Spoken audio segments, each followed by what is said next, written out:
Anies Mohaimin. Prabowo Gibran. Ganjar Mahfud.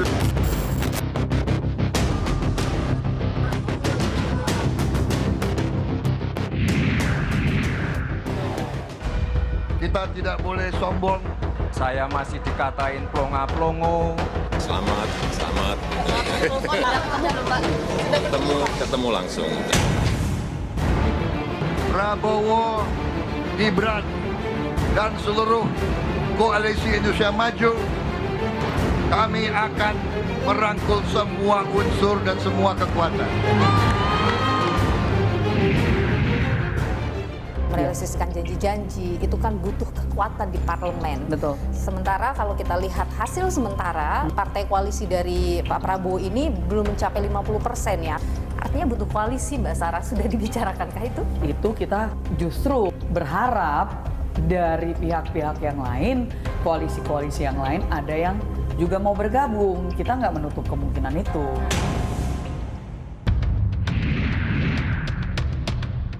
Prabowo sudah melihat pemerintahannya itu akan sulit ya, stabil tanpa mengajak tambahan partai politik. Oke, dan partai politik yang di luar itu mau tidak Pak Anda lihat? Bisa saja ada yang masuk. Yang Anda prediksi bisa masuk siapa? Dalam sejarahnya kalau kita bicara soal PDIP ya kan sudah lama dan terbiasa ada sebagai oposisi. Anda melihat masih akan melakukan itu sekarang? Sepanjang dia di bawah Mbak Megawati, dia akan menjadi partai yang menjaga kehormatan dirinya. 14 Februari 2024 menjadi hari yang spesial bagi rakyat Indonesia. Momen memberikan hak suara sebagai penentu nasib bangsa 5 tahun ke depan. Pemilu kali ini spesial berdasar hasil sementara hitung cepat Litbang Kompas pada 2000 sampel TPS di sejumlah provinsi. Tingkat partisipasi masyarakat gunakan hak pilih diperkirakan meningkat. Tingkat partisipasi ini masih dinamis seiring dengan proses penghitungan dari KPU yang resmi dikeluarkan. Namun ini menjadi gambaran antusiasme warga untuk ikut dalam pesta demokrasi 5 tahunan.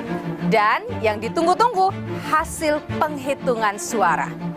Meski hasil hitung resmi baru dikeluarkan Komisi Pemilihan Umum pada bulan Maret, namun hasil hitung cepat yang dilakukan sejumlah lembaga survei termasuk Litbang Kompas menunjukkan paslon nomor urut 2 Prabowo Subianto dan Gibran Rakabuming Raka unggul dari 2 paslon lain.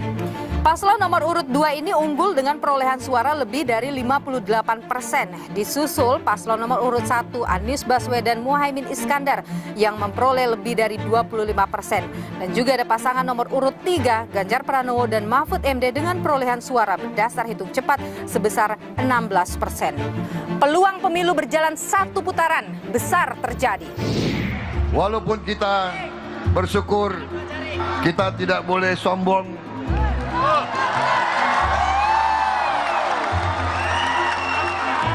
Kita tidak boleh jumawa. Kita tidak boleh euforia.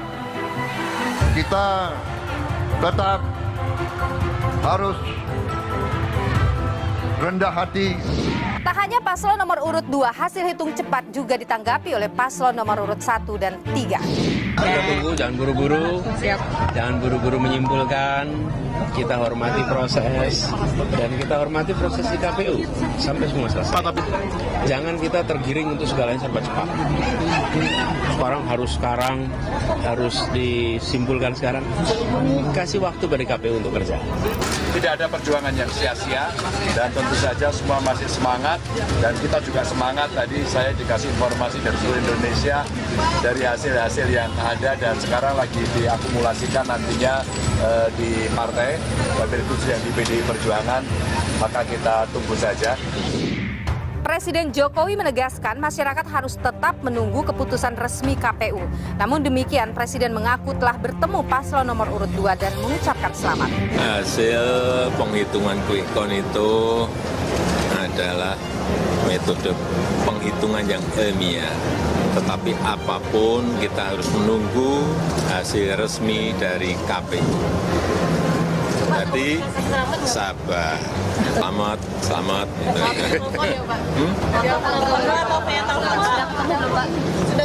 Ketemu langsung. Kapan Pak? Malam. Namun dugaan kecurangan pemilu masih ramai mengemuka. Media sosial diramaikan sejumlah laporan hingga rekaman dugaan kecurangan pada saat pemungutan dan penghitungan suara. Atas sejumlah tudingan kecurangan, Bawaslu hingga Presiden pun bersuara. Ini sudah tercoblos, kemudian akhirnya mitigasinya apa? Surat suara rusak. Dan kemudian pemilih dapat tetap menyalurkan hak konstitusionalnya untuk memilih.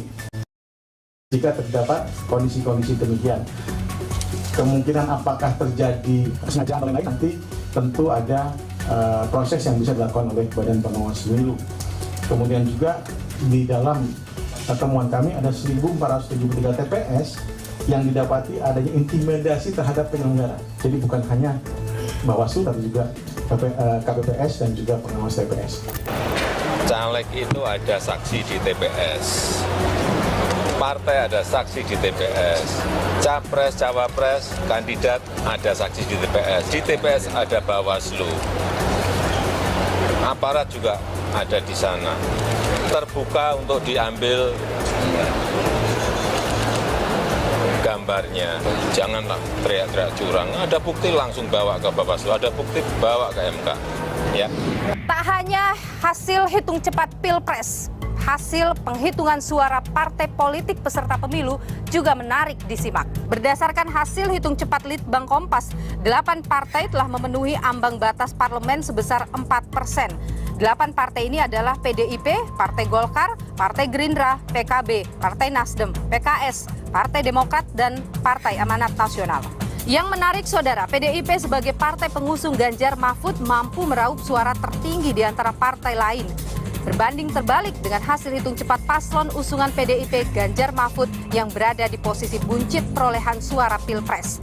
Sementara Partai Gerindra, partai utama pengusung Prabowo Subianto, menempati posisi ketiga partai dengan perolehan suara terbanyak. Dikalahkan Partai Golkar yang menempati posisi kedua perolehan suara terbanyak. Dari 8 partai yang lolos ke parlemen, 4 diantaranya adalah partai pengusung Prabowo Gibran, yakni Golkar, Partai Gerindra, Partai Demokrat, dan juga Partai Amanat Nasional. Sementara, saudara, 4 partai lainnya, yakni PDIP, pengusung dari Ganjar Mahfud. Kemudian ada PKB, Nasdem, dan juga PKS yang mengusung Anies Baswedan, Muhaimin Iskandar. Sekali lagi, saudara, ini adalah hasil hitung cepat Litbang Kompas, belum hasil resmi dari KPU. Melihat hasil sementara perolehan suara partai politik, akankah ada rekonsiliasi jika paslon 02 resmi menjadi pemimpin negara? Prabowo, Gibran, dan seluruh koalisi Indonesia Maju, kami akan merangkul semua unsur dan semua kekuatan. Saudara, mungkinkah rekonsiliasi itu terjadi? Dan bagaimana pula peta politik di parlemen nantinya? Saya akan perbincangan hal ini bersama Rahayu Saraswati Joyo Adikusumo, Wakil Ketua Umum Partai Gerindra yang juga adalah keponakan dari Prabowo Subianto, dan juga Fahri Ali, analis politik senior. Ikuti saya, saudara.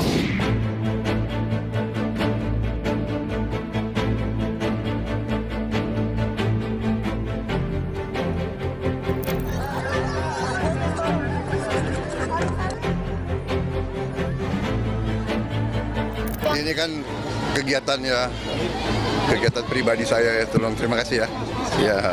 Untuk doanya apa saja Pak tadi? Sekarang saya sudah berada di depan kantor dari Gibran Rakabuming selaku Wali Kota Solo, dan saat ini memang Gibran belum tiba di kantornya. Kita tunggu seperti apa kegiatan Gibran sebagai Wali Kota pasca dia melakukan pencoblosan pada 14 Februari kemarin.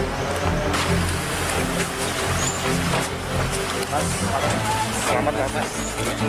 Ini setelah nanti pengumuman terpilih seperti apa Mas nanti yang dilakukan Mas Gibran? Ya sekarang fokus ke pekerjaan sebagai wali kota aja ya. Tapi sudah ketemu sama Pak Jokowi dan komunikasi soal ini mungkin? Ya nanti aja. Ya, kita bahas nanti. Saat ini kita melanjutkan tugas sebagai wali kota itu dulu. Jadi kalau dengan partai-partai koalisi mungkin sudah ada nanti komunikasi juga. Saat ini kita fokus dengan pekerjaan sebagai wali kota, yaitu kan baru quick count, kita tunggu hasil real count aja ya.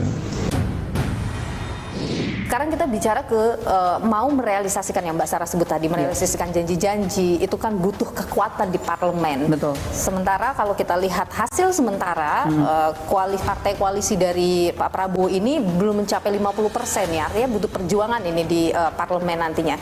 Artinya butuh koalisi, Mbak Sarah, sudah dibicarakan kah itu?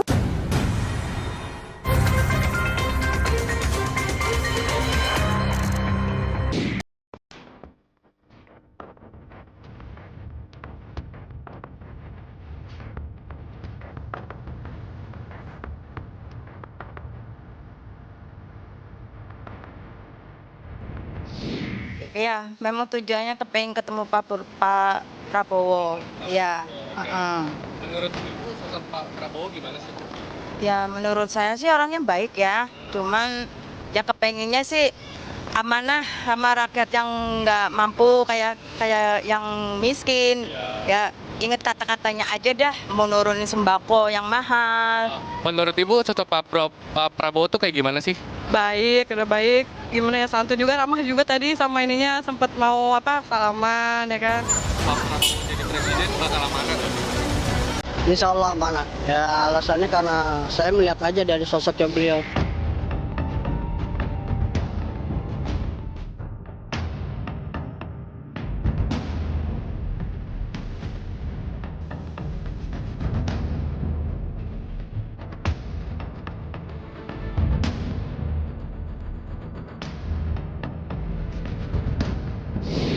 Sudah hadir di hadapan saya Rahayu Saraswati Joyo Hadikusumo, Wakil Ketua Umum Partai Gerindra. Mbak Sarah, terima kasih sudah bersama Niluh. Sehat selalu Mbak Sarah. Terima kasih. Cita-cita Partai Gerindra untuk menjadikan Pak Prabowo sebagai presiden akhirnya bisa tercapai meskipun kita masih menunggu hasil penghitungan KPU. Betul. Lantas, tapi ya udah tinggal setengah langkah lagi lah gitu.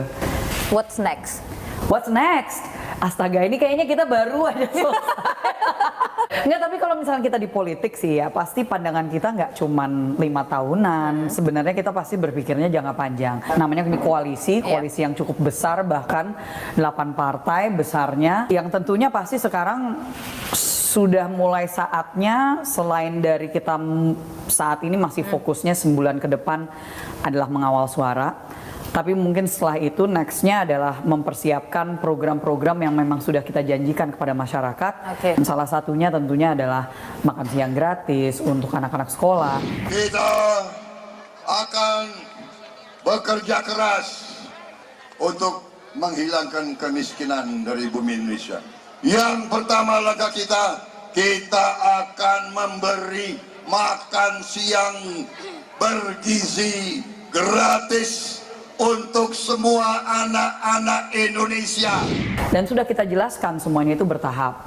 Ya, jadi ini juga yang pernah saya sampaikan kepada konstituen bahwa justru yang bisa menghasilkan program aksi cepat yang 100 hari pertama itu justru Prabowo Gibran. Kenapa? Karena kita memiliki 46% di DPR dibandingkan dengan 2 yang lain. Ini kita nggak bicara Sekarang kita bicara ke mau merealisasikan yang Mbak Sarah sebut tadi, merealisasikan janji-janji, itu kan butuh kekuatan di parlemen. Betul. Sementara kalau kita lihat hasil sementara, partai koalisi dari Pak Prabowo ini belum mencapai 50% ya, artinya butuh perjuangan ini di parlemen nantinya.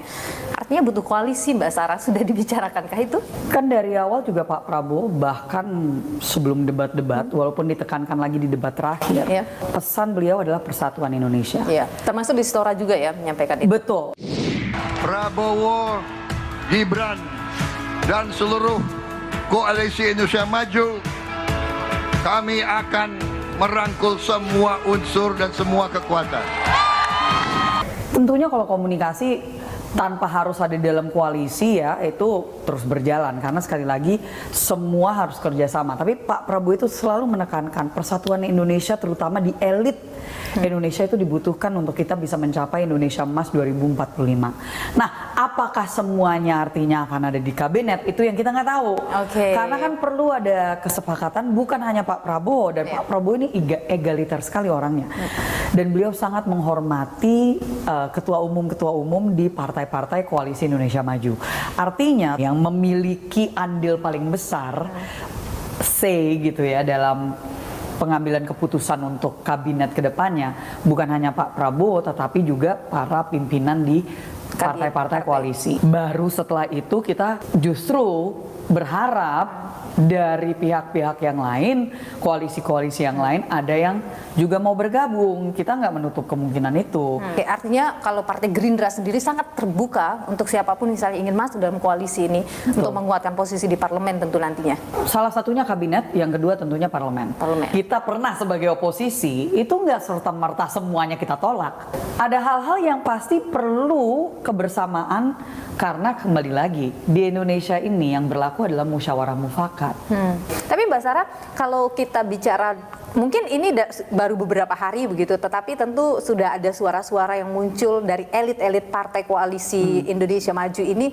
Sudah ada arah pembicaraan ke sana kah? Mungkin sudah mau mulai melirik-lirik, melobi-lobi, mulai ada bahasa-bahasa underground yang disuarakan untuk kemudian bicara soal koalisi tadi. Saya rasa ini masih, sekali lagi, ini masih berapa hari setelah semua lagi fokusnya adalah jaga TPS dan jaga suara di tingkat kecamatan. Jadi memang semua sekarang lagi fokus dulu. Sampai Maret semuanya mungkin fokus. Setelah 20 Maret baru. Walaupun saya yakin pasti ada elit-elit partai yang sudah sedang membahas itu. Untuk program, untuk kabinet, untuk koalisi, untuk siapa yang akan jadi ally, siapa yang di luar. Dan dengan kita yang sudah melalui proses pemilu sekian kalinya, kita pasti tahu bahwa memiliki check and balance itu penting. Ya, oposisi itu penting sekali. Oposisi di Indonesia nggak ada yang benar-benar truly oposisi, karena kembali lagi. Tapi kita menghormati hak untuk misalnya ada partai-partai yang menyuarakan, ya ini bicara belum tentu ketua umumnya, tapi sebut saja Sekjen PDIP Hasto Kristianto yang salah sudah satunya periode kedua Pak Jokowi ketika kekuasaan terlalu terpusat. Itu kan muncul suatu kemampuan untuk melakukan manipulasi, sehingga kekuasaan dan kritik dalam konteks policy, dalam konteks implementasinya memang memerlukan suatu check and balances. Ketika PDI Perjuangan berada di luar pemerintahan tahun 2004-2009, kami banyak diapresiasi karena kontribusi terhadap peningkatan kualitas demokrasi itu sendiri. Bahkan satu dikatakan berada di luar pemerintahan itu merupakan suatu tugas yang patriotik. Dan saya tahu Sahroni dari Nasdem juga menyuarakan baik kalau kita di oposisi, misalnya mereka menyatakan seperti itu. Ya sekali lagi itu adalah hak mereka. Tapi kalaupun mau bergabung juga terbuka. Sangat. Mbak Sarah, yang menarik juga hasil lembaga survei ya sudah mendeklar, Litbang Kompas sambil sudah mendeklar ada 8 partai yang melalui hasil survei ini lolos ke parlemen. Quick count-nya. Iya, quick count-nya. Partai Gerindra berada di surveinya itu adalah, atau quick count-nya itu 13%. Naik sedikit ya dari 2019 yang lalu. Ini bisa jauh gitu perolehan suara antara pilpresnya dengan Gerindranya. Ada yang dilihat apa yang terjadi di situ? Banyak yang lupa, kita tuh 8 partai di dalam koalisi. Jadi kebagi semua suaranya? Ya harus dong, karena kan kembali lagi Pak Prabowo tuh egaliter. Golkar bahkan di atasnya Gerindra. Kita ini masih membangun. Sekarang usia 16 tahun artinya udah beranjak dewasa, ya kita harus belajar. Tentunya kita tahu bahwa PDI Perjuangan dan Golkar adalah partai besar, partai penguasa sudah lama. Mereka sekali lagi punya struktur yang sudah sangat sampai ke akar rumput, militansinya pun juga bisa bisa disaksikan sendiri lah ya. Kita ini sebagai partai yang baru berdiri 2008 bisa langsung ada di posisi itu. 3 besar sekarang. 3 besar ya. itu bukan hal yang jadi memuaskan sesuai target. Kalau target enggak lah, karena kita punya target selalu di atas lah ya. Kita berharapnya pokoknya jadi partai penguasa gitu. Ya saya fair aja. Kalau misalkan kita cuma dari dulu awalnya kita ngeset cuman oh ya penting dapat di partai terbesar ketiga, yang enggak. Tentunya kita harapannya menjadi partai penguasa. Tapi yang jelas kan jadi Pak Prabowo-nya. Ya itu. Itu kan target utama Gerindra kan? Target utama kami tentunya adalah Pak Prabowo jadi presiden. Mbak Sarah, setelah Pak Prabowo unggul dalam quick count, itu banyak sentimen negatif yang muncul Mbak Sarah. Bahwa kemenangan atau keunggulan dari 02 ini karena adanya kecurangan yang TSM, terstruktur, sistematis, dan masif yang bahkan dilakukan juga oleh Pak Jokowi ikut campur di dalamnya gitu. Bagaimana Gerindra melihat itu?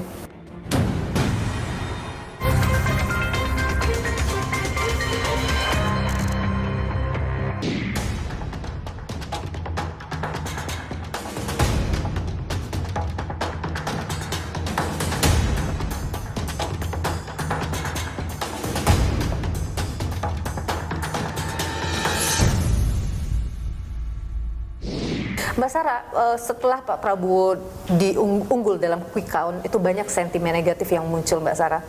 Bahwa kemenangan atau keunggulan dari 02 ini karena adanya kecurangan yang TSM, terstruktur, sistematis, dan masif yang bahkan dilakukan juga oleh Pak Jokowi ikut campur di dalamnya gitu. Bagaimana Gerindra melihat itu? Pak Jokowi kemarin saya suka apa yang beliau sampaikan, kalau memang itu ada, silahkan dilaporkan. Caleg itu ada saksi di TPS, partai ada saksi di TPS, capres, cawapres, kandidat ada saksi di TPS. Di TPS ada Bawaslu, aparat juga ada di sana. Janganlah teriak-teriak curang. Ada bukti langsung bawa ke Bawaslu, ada bukti bawa ke MK. Saya bersimpati kepada mereka yang menyatakan itu karena saya pernah ada di posisi mereka. Jadi kembali lagi itu adalah hak mereka untuk menyampaikan keluh kesah. Kalau misalkan memang ada buktinya silahkan disampaikan. Tapi kalau misalkan dari kami sendiri pun juga kami ada bukti-bukti, ada kecurangan juga. Pihak lain dari pihak lain. Kami tidak perlu menggembar-gemborkan ya, kami akan melalui jalur hukum. Dan jangan lupa juga, ini banyak nih kemarin ya, ini fenomena baru nih. Pas lagi penghitungan live TikTok. Jadi ini ada rekam jejak digitalnya tuh ada. Tapi saya agak lebih pesimis sekarang untuk menghadapi pernyataan seperti itu, karena kan banyak daerah yang dikuasai justru bukan oleh kami loh. Pimpinan daerahnya bukan dari kami, banyak yang itu dari sebelah. Mau itu dari kepala desanya, mau itu sampai ke bupatinya, gubernurnya. Kalau misalkan sistem terstruktur sistemnya harusnya kan semua itu kita gunakan gitu kan. Tapi bagaimana kita menggunakan merekanya udah pasti ada di kubu lain gitu kan.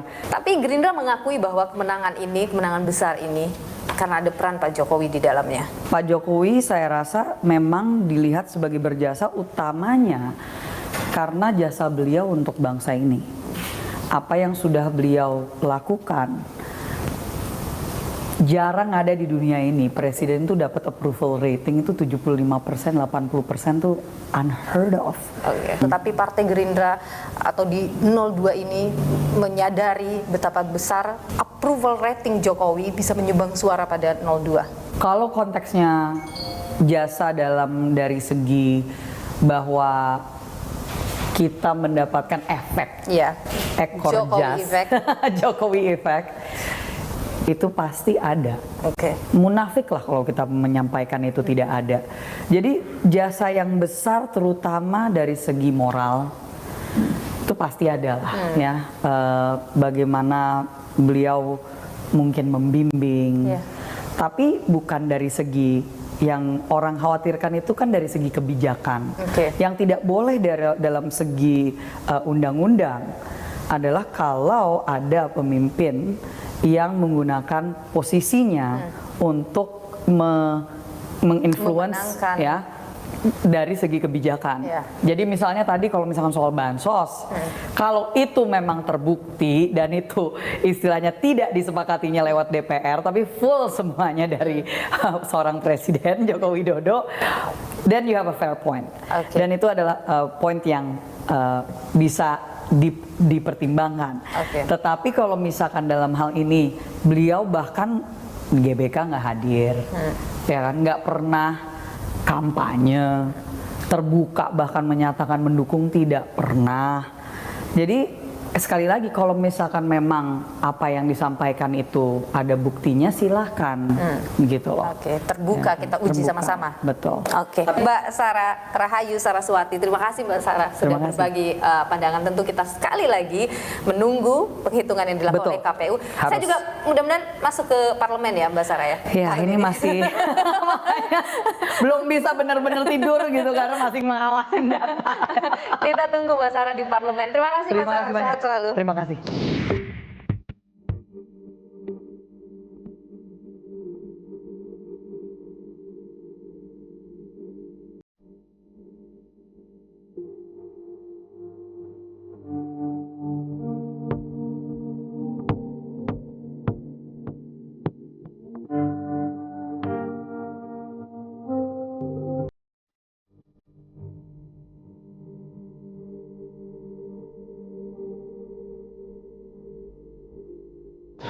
Tapi itu sebetulnya saya tuh hanya menjadi jembatan.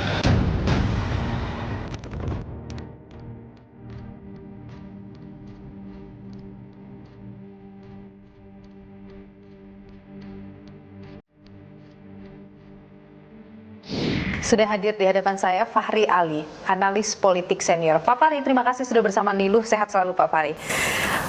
Pilpres sudah selesai, hasilnya sudah keluar meskipun itu masih quick count, kita masih menunggu hasil resmi KPU. Tapi apa yang Anda evaluasi dari hasil Pilpres 2024 ini? Siapa yang muncul sebagai pemenang di dalam Pilpres itu memang sudah teramalkan lebih awal, walaupun tetap terkejut ya, karena Presiden Jokowi sangat aktif memberikan simbol-simbol, bahkan membagikan sembako. Jadi ini kemenangan Jokowi atau kemenangan Prabowo Gibran? Saya lebih ingin mengatakan sebenarnya adalah kemenangan Jokowi dan terutama terhadap Megawati Soekarno Putri. Tapi dengan kemenangan yang diraih oleh Pak Jokowi ini, dalam tanda kutip begitu, akan bertahan lama? Disinilah yang kemudian kita perlu melihat politik parlemen. Jangkauan kekuasaan dari Presiden Jokowi, at least ya sampai Oktober 2024 sekarang ini, itu masih relatif ya kuat di dalam pengertian bahwa Jokowi masih menjadi presiden. Lalu kemudian hubungan antara Prabowo di dalam konteks ini dengan Jokowi itu masih merupakan hubungan mesra. Nah, persoalannya adalah bahwa kalau kita lihat pada partai-partai yang muncul ke dalam parlemen, maka kita melihat sebuah kekuatan-kekuatan baru yang berada di luar kontrol Jokowi. PKB itu adalah partai besar sekarang ini. Dia mendapatkan berapa persen? Sekarang dia mendapat 11%. Cukup besar itu. Lalu kemudian ada Nasdem, kemudian PKS, ya. Jadi sebenarnya PDIP itu bisa menjadi ya, pemimpin baru di dalam susunan kekuatan partai-partai politik di dalam parlemen. Dalam sejarahnya kalau kita bicara soal PDIP ya kan sudah lama dan terbiasa ada sebagai oposisi. Anda melihat masih akan melakukan itu sekarang? Tidak akan goyah? Saya yakin kalau PDIP sepanjang ya di bawah Mbak Megawati, sepanjang itu dia akan menjadi partai yang menjaga kehormatan dirinya. Ada suara dari Prabowo yang mengatakan soal merangkul semua. Artinya Anda membaca Prabowo tidak menginginkan ada oposisi mungkin? Prabowo sudah melihat keadaan bahwa pemerintahannya itu akan sulit ya stabil tanpa mengajak tambahan partai politik. Oke, dan partai politik yang di luar itu mau tidak Pak? Gitu. Anda lihat? Partai-partai ini saya harap mereka lebih idealis. Tetapi secara potensial bisa saja ada yang masuk. Yang Anda prediksi bisa masuk siapa? Partai-partai yang sudah terbiasa masuk ke dalam pemerintahan, itu umumnya tidak mau berada di luar pemerintahan. Berada di luar, kecuali PDIP, sepanjang berada di bawah kepemimpinan Megawati Soekarno Putri. Kalau misalnya nanti oposisi hanya ada satu, hanya PDIP, seberapa kuat bisa melakukan check and balances bagi jalannya pemerintahan Indonesia?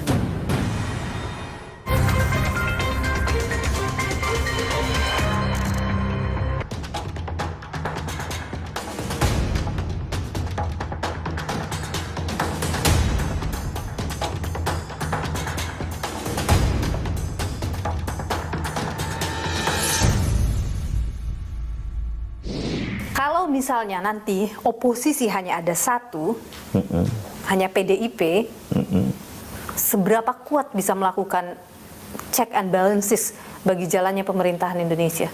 Saya balik ya, kekuatan-kekuatan civil society akan beraliansi dengan PDIP. Dan dia akan muncul sebagai pemenang di dalam pemilu yang akan datang. Karena apa? Massa yang merasa tersingkir di dalam proses yang undemokratik itu cenderung mencari pemimpin-pemimpin resmi di dalam dunia politik, yaitu partai yang bersedia untuk menjadi oposisi. Secara ideal, Megawati dengan partainya yaitu PDIP itu sudah mulai membangun ya hubungan dengan partai-partai non-Jokowi untuk menciptakan keseimbangan kekuatan politik agar supaya demokrasi itu bisa dilaksanakan. Itu terus terang juga ada kontestasi. Saya memperkirakan ya pihak Prabowo dan juga Jokowi itu pun mungkin sudah mengirim orang-orangnya untuk menghampiri kawan-kawan dari partai-partai yang sebelumnya di dalam kontestasi kepresidenan itu saling berlawanan gitu. Pertemuan politik biasa. Bicara masalah politik juga biasa. Itu Bapak yang mengundang atau Pak Surya Paloh yang mengajukan?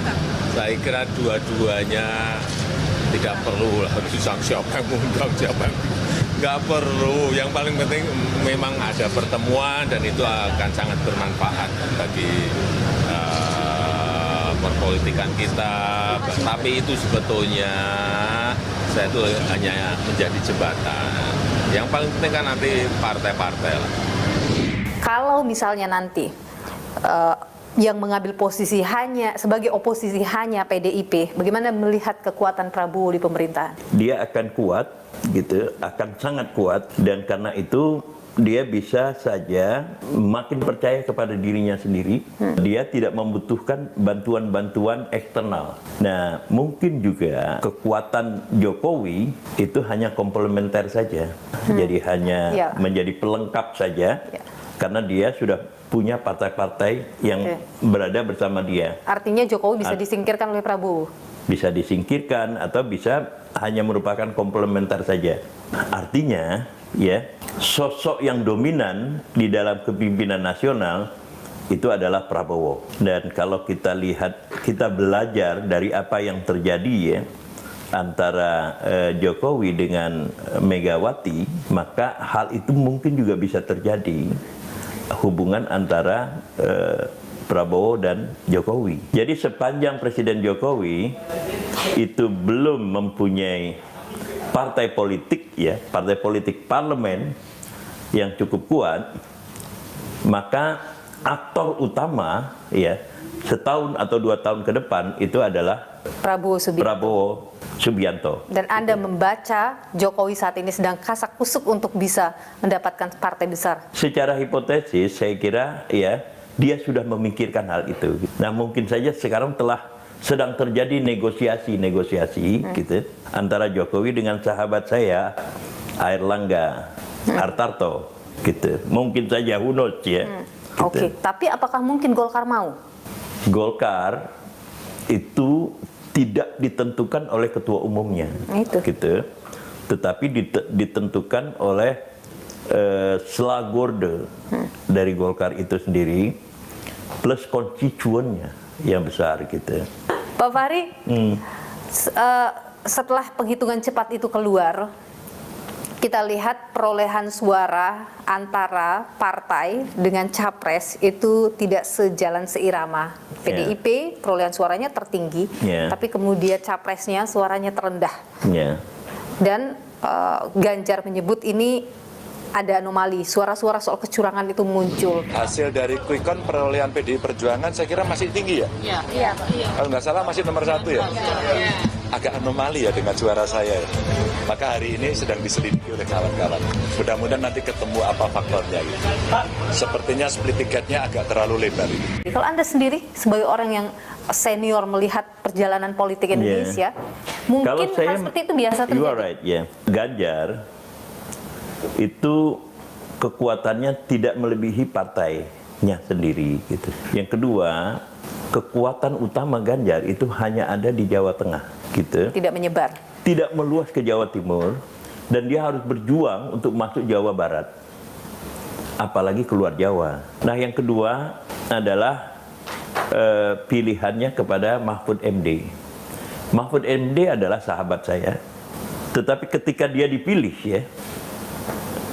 menjadi wakil presiden, itu adalah pilihan yang bagus di dalam versi kaum reformis. Nah, tetapi Mahfud itu masih harus berkompetisi sekuat-kuatnya dengan tokoh-tokoh NU lainnya. Mestinya kalau itu mereka punya imajinasi yang sedikit agak radikal, PDIP mestinya memilih calon presiden dari luar partainya sendiri, gitu. Iya. Kita masih akan menunggu hasil penghitungan KPU, tapi tentu quick count biasanya tidak berbeda dengan hasil resmi KPU. Tapi sekali lagi yang kita tekankan adalah demokrasi harus ada oposisi, karena penting ada check and balances.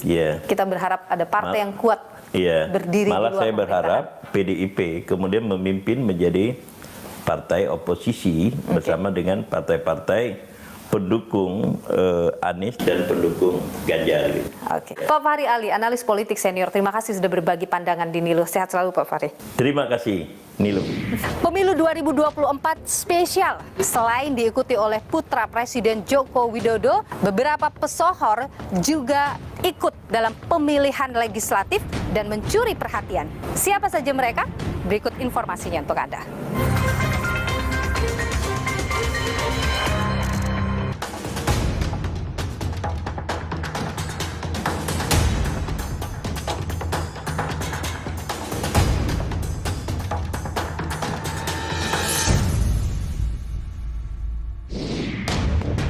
Pemilu 2024 usai, kini masyarakat menunggu hasil penghitungan resmi KPU untuk pemilihan presiden dan wakil presiden juga wakil rakyat di parlemen. Yang menarik, sejumlah tokoh terkenal, artis, dan influencer memenuhi daftar calon legislatif pada kertas suara. Mereka bertarung untuk melenggang ke Senayan menjadi wakil rakyat.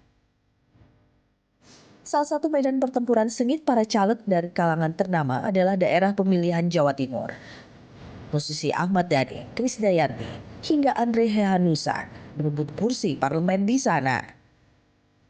Nama selebritas lain yang juga muncul di antaranya Vena Melinda, Lucky Perdana, dan Krishna Mukti. Juru masak terkenal Chef Arnold hingga Crazy Rich Surabaya Tom Yuafa turut meramaikan daftar nama caleg di wilayah yang sering disebut dapil neraka. Yang belakangan ramai jadi perbincangan adalah komedian Komeng. Ia juga maju sebagai calon anggota DPD RI dari Jawa Barat, mendapat suara tertinggi di antara kandidat lain. Komeng diketahui tidak pernah berkampanye, namun gaya kocaknya mampu meyakinkan warga untuk memberikan suara. Maka ke politik itu katanya ada 3 tas popularitas, elektabilitas, dan satu lagi isi tas. Dan sedangkan saya tasnya kosong. Jadi saya tidak banyak menggunakan itu. Saya ngasih tahu ya bisa lah gitu dengan cara sederhana pun. Karena sesederhananya sederhana, itu mahal, tunjang aja udah berapa di sana. Saya pengen seperti Korea Selatan, bisa menjajah negara lain dengan seni dan budayanya. Katanya itu pemasukannya dari seni budaya itu hampir double digit buat APBN negaranya. Sedangkan kita kan lebih luas dari Korea Selatan dan lebih beragam suku-sukunya. Suku Sunda, suku Jawa, suku Riti, suku Cadang, hampir semua ada di Indonesia. Masa kita nggak bisa? Posenya yang unik dalam foto di surat suara membuat Komeng jadi pokok pembicaraan di media sosial X. KPU Jawa Barat menyebut foto yang digunakan Komeng merupakan hasil persetujuan dan bagian dari strategi caleg. Itu kan hasil persetujuan dari setiap calon. Kami tidak bisa mengintervensi terhadap apa yang disampaikan oleh calon pada saat kita menyampaikan surat suara di strategi yang dimiliki oleh calon yang bersangkutan.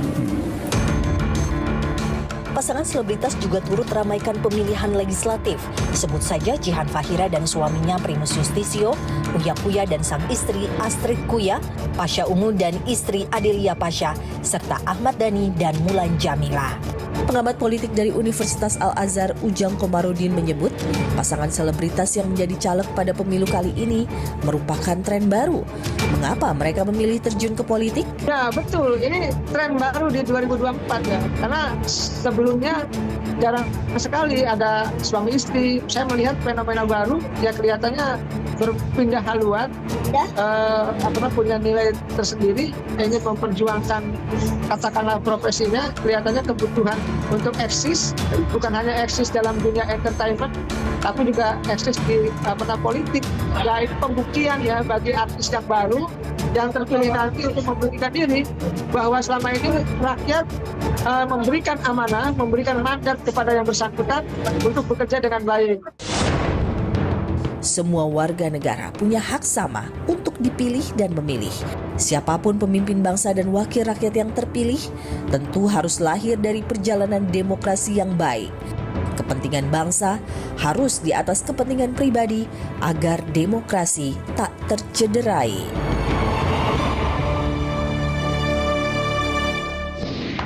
Keseimbangan dalam sebuah pemerintahan yang menjunjung tinggi demokrasi adalah keharusan. Harus ada kelompok kritis yang menjadi pengingat dan pengontrol jalannya pemerintahan. Di sini, peran oposisi dibutuhkan agar tercipta pemerintahan yang sehat dan selalu berpihak pada rakyat. Ikuti terus perkembangan seputar pemilu 2024 hanya di Kompas TV, independen, terpercaya. Saya, Nilul Puspa, sampai jumpa.